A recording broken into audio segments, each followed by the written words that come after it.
damn hot. It is damn hot. We are sweating. Summer in Seoul, baby. Hence the beers. And we're here with a couple of bowls of instant noodles today because Fujifilm Korea has given us these giant, what looks to be Provia or possibly Velvia, but is actually Fujifilm instant noodles. They're using it as a promotional tool this year, which works very, very well in Korea, and we managed to get ourselves a couple of them thanks to Ogin at Fujifilm. Thank you again. Thank you, Ogin. So tell us about the ramyeon culture. I mean, you've been here for a long time. What is the ramyeon culture in Korea? Ramyeon is very much a part of Korean culture. People, they'll eat them between breaks. They get very short breaks at school and work, so they'll run to the convenience store like we are right now, pick up their favorite instant noodles, boil them up, and scoff them down in a couple of minutes before getting back to what they're doing. It's also become such a culture that people will actually take it with them on their summer holidays. Which is coming up. Which is coming up. So this is why Fuji is doing this at this point. They're allowing people to grab a camera and a couple of little packets of Fuji ramyeon to take with them on their holidays. So thankfully we managed to get a couple, and we're going to have some fun with them today. Roy, what are we going to do with these? We are going to have a cook-off or a style-off, whatever you want to call it. We will put that on the title later. But so basically we're going to play with the Fujifilm ramen, and it's going to be a lot of fun. But first, we got to eat something, get some fuel.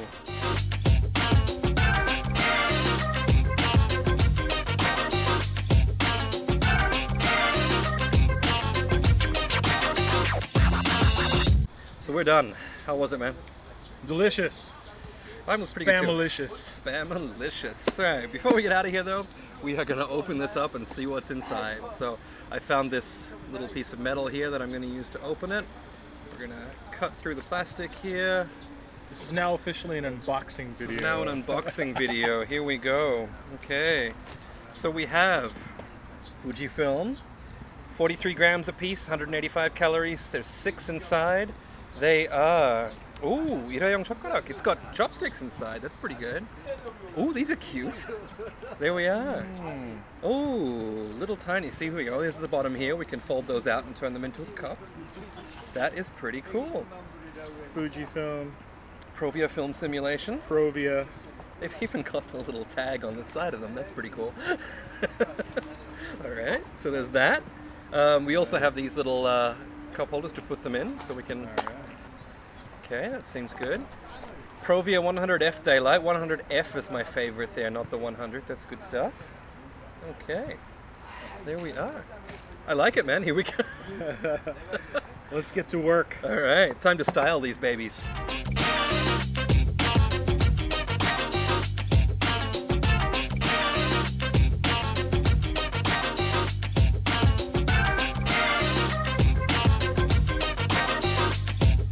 We could use stuff from home.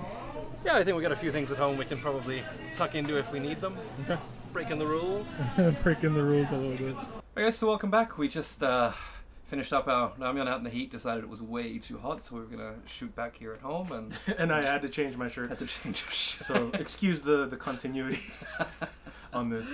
But on our way home, we did manage to do a shopping trip for some quick ingredients that we might need. And the budget was 10,000, and we are way under that. We used 6,700. 6,700. There you go. Yeah, so, okay. So what do we have? We have crab sticks. We've got some Vienna sausages. Both of which were 1,001 each. Yep. And we've got some green onion. Green onion? I think they're called leeks, the big leeks. ones. Okay, it's called the pa. small ones. They're called depa, right? They're called depa. There you go, depa. In Korean. Big pa. Big pa, which is a green onion.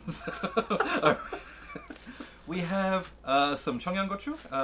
Funny thing is the IP rights no longer belong to Korea for this, despite the fact that it's a Korean product. These were 1,001. These are slightly spicy green chilies. And we also have some shiitake mushrooms, pyeongposat in Korean. And we tried to pick one from the store that might have some that looked okay. So we'll see how we go. All right. And, well, this is how it's going to go. We have, in the back, we have access to lights, modifiers, and we have yeah, we've got what are the modifiers that are available? So we've got a large white umbrella, a small white umbrella. We've got a large softbox. We have a soft lighter 2. We have a small softbox. We have a small octabox. We got a couple of reflectors. Nice. And we got 6 lights. So if, Roy was asking if we could use more than one. So we'll see how we go. Yeah, maybe. And down there we have a black and white background that we're going to use for the final shots. Yep. And we are going to rock, paper, scissors for who gets to go first. Right. So the good thing about going first is that I guess you get it done. You get it done, but the bad thing is the other guy can steal your ideas. And hopefully try to make them a little bit better. So see where the mistakes happen. The winner gets to decide. All right, here we go. All right. That's it. So I'm gonna say I'm going second. I want to see your cooking skills, man. I want to see how you prepare these noodles. The pressure is on, and I've been awake for like 24 hours. But he does get to choose the best of the mushrooms, though. So I mean, that's a positive. Yeah. Okay. We'll see what happens. So I'm thinking, I like high key, so I'm gonna go with a white background. Just a simple lighting setup. A big light source is the key light, and maybe a background light. If the key light isn't enough, because it's a large source, it might actually be enough to blow out the white background. If it's not, we're going to do another light. What do you think of the umbrella, Roy? I think it's too big. You have a smaller one. I do have a smaller one. Let's do that.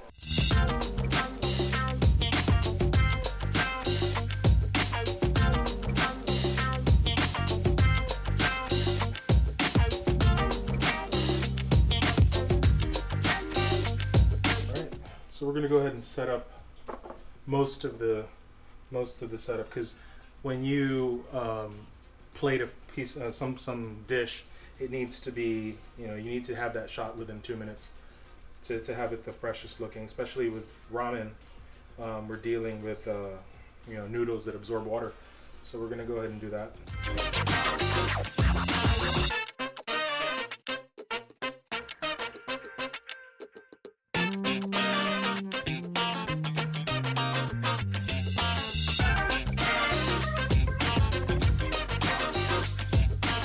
Food styling tip: green is really good it's a good garnish for many dishes. It just makes it look fresh, makes it look, gives it life. So green peppers, green onions, just sprinkle a little bit of that on top, and it'll make the dish stand out.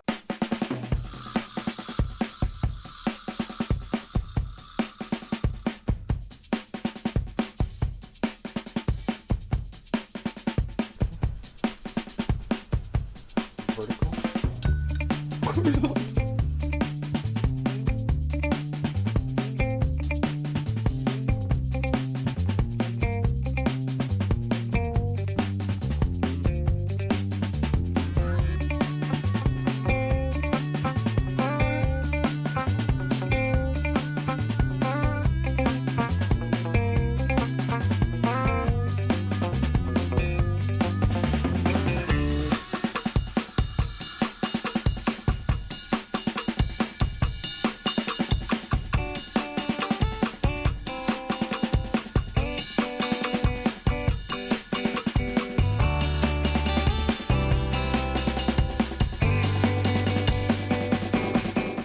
So, how'd your shoot go, man? I think it went pretty well. I feel pretty good about the final image and the vision and the execution. I think it could have gone a lot worse. So yeah, I'm pretty happy with that result. So potting tips from your shoot. Yeah. So in my shoot, I used garnish, like green, like I said in the video, is a good color. Ingredients in the background are really nice. They give a nice touch, especially to high key shot. I think it really contributes to that. Execution, cook for visuals, not for taste. So you don't necessarily have to, cook it perfectly. Look at a lot of food photos for inspiration. Experiment a lot, and practice. I guess those are my parting tips. So thank you for watching, and check out Dylan's video on his channel, and check out our videos and vote, like down below for which shot you like the best. Like and comment, and of course subscribe to our channels, follow us on Instagram and all that good stuff. So this is Roy from Roy Cruz Photo. Thanks for watching and take care.